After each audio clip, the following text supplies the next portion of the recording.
Seguimos avanzando, ya estamos en casi que en la parte última de la carta. Dice, yo mismo, Pablo, lo firmo con mi puño, yo te voy a pagar lo que este hombre te debe.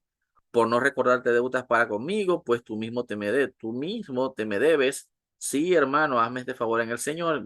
Yo digo una cosa, ¿no? Pablo con esa confianza que le habla a Filemón, pero no hay rastro de que haya podido conocer a Filemón, porque Pablo nunca llegó a Colosas. O sea, ¿cómo Pablo le va a escribir a un tipo estas palabras y digamos, lo alude de esta forma? O sea, es bien extraño todo este tema de Filemón y esa confianza que Pablo tiene con esta persona. O sea, pareciera más bien que Pablo le está hablando a un amigo, como que perdónalo, o sea, un amigo de mucha confianza, pero no hay rastro en ninguna de las cartas auténticas de que Pablo haya conocido por lo menos a esta casa de reunión cristiana. Te pedís abajo, te escribo confiado en tu docilidad, seguro de que harás más de lo que te pido y al mismo tiempo prepárame hospedaje, pues espero que por vuestras oraciones se os concederá la gracia de mi presencia. O sea que, según esta carta, Pablo debía ir a Colosa a visitar a Filemón.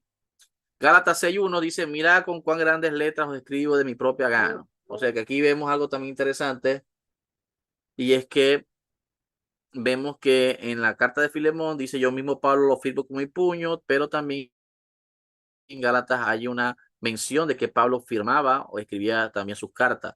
Yo, Pablo, os escribo esta saludación de mi propia mano, también en 1 Corintios 16:21. O sea que aquí vemos también que se repite el mismo patrón de que Pablo es el que escribe la carta. La saludación es de mi propia mano de Pablo, que es el signo de toda carta mía, así escribo. Segundo Tesalonicenses 3:17. Presta atención porque aquí la cosa se va a poner interesante, porque según Tesalonicenses, la comunidad académica está dividida, unos creen que es auténtica, otros creen que no es auténtica. Pero yo soy aquí más bien del bando de que es auténtica. Fíjense, como yo aquí me divorcio de los académicos tradicionalistas. Esta es más auténtica, para mí, según Tesalonicenses, es más auténtica que Filemón. Colosenses 4:18, la saludación de mi propia mano de Pablo. Y fíjense que también en Colosenses, los falsificadores le colocan saludaciones a las cartas de Pablo. Entonces, aquí tenemos para escoger. ¿Cómo es que los falsificadores han colocado la saludación que Pablo, por lo menos, elaboraba en sus cartas auténticas, también las han pasado para sus cartas falsas? Entonces queda la duda de Filemón si es de Pablo la carta o no es de Pablo. Ahora, algo interesante, en 2 Tesalonicenses 2:2, fíjense lo que dice 2 Tesalonicenses 2:2. Dice, que no os dejéis mover fácilmente de vuestro modo de pensar, ni os conturbéis, ni por espíritu, ni por palabra, ni por carta como si fuera nuestra. O sea que aquí está llamando la atención esta carta diciendo, por ahí hay carticas que están escribiendo en nombre mío. Cuidado, porque esas que están por allí quizás tengan la firma mía, quizás digan cosas que yo digo, pero no son mías. Entonces, la cosa no está clara quién realmente aquí tiene la carta auténtica de Pablo, si Filemón o si es de Filemón o no es Filemón. Voy a hacer un comentario al margen de Tertuliano. Vamos a ver otra vez nuevamente a Tertuliano. Y fíjense que Tertuliano hace un comentario que a mí me llama mucho la atención. Y aquí vemos aquí esto nos va a servir para poder analizar la dinámica en las comunidades. O sea, cómo es que la cosa está, cómo es que se da todo el tema de las escrituras, cómo se elaboran materiales en el siglo II, siglo III, qué es lo que alguien dice que es falso o no es falso. Pero Tertuliano, que está en uno de los dos bandos, en el bando de la llamada proto-ortodoxia, dice lo siguiente de los otros escritores. Dice lo siguiente, fíjense, dice, en cuanto a aquellas, escucha bien, mujeres que apelan a los Hechos de Pablo. Hechos de Pablo es una obra del siglo II que se declara como una obra apócrifa.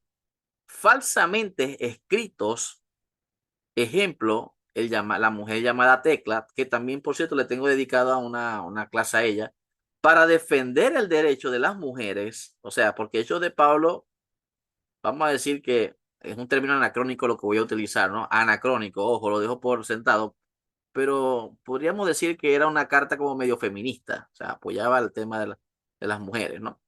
Voy a utilizar ese término anacrónico, ojo, para defender el derecho de las mujeres a enseñar y a bautizar, o sea, que las mujeres tenían derecho a eso y no era solamente un único derecho a los hombres. Háganle saber, escuche lo que dice Tertuliano, háganle saber que el presbítero en Asia que produjo este documento, como si pudiera añadir algo propio de Pablo, fue destituido de su cargo después de haber sido condenado y haber confesado que lo había hecho por amor a Pablo. Eso lo dice Tertuliano en su obra De Baptismo 17. ¿Qué les parece? O sea, que aquí lo que tenemos es en el siglo II, siglo III, son unas cuerdas de falsificadores por todos lados. Obviamente Tertuliano está defendiendo sus materiales, ¿no? O su posición. Pero me imagino que del otro lado también habrá la posición de los otros, como por ejemplo Marción, que decía que no era él el que mutilaba los textos, sino que el que mutilaba los textos eran aquellos. Entonces había esa, digamos, estos señalamientos de dedo de ambos lugares. Pero ¿qué nos dice eso? Qué bueno que los textos están siendo manipulados del lugar que sea de uno o sea del otro. Los textos le han metido mano. Ok,